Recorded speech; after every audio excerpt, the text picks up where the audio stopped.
Ito yung ating rice.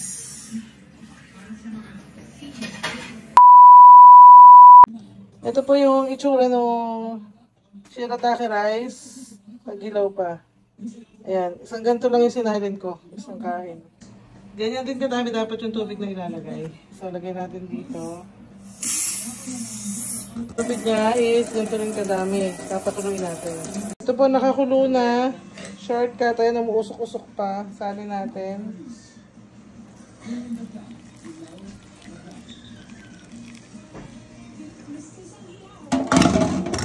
Saka natin tatakpan ng 10 to 15 minutes. Tatakpan natin. Taran! Lambot na. Pwede na.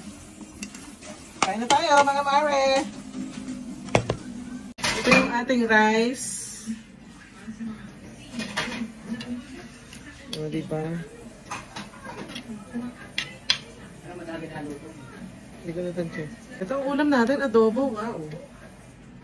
Yummy! Kahit maparami ka ng kain, eh, hindi naman. Kain tayo!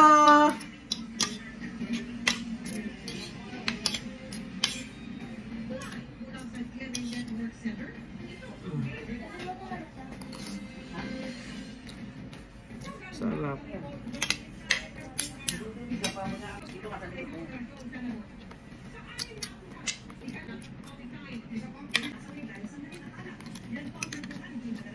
Wow!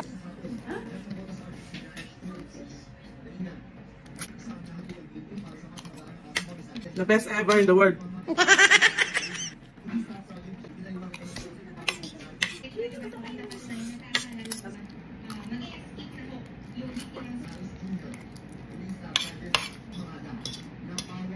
Napansin ko po dito na busog ako pero hindi full na full yung tiyan ko. Pero busog ako.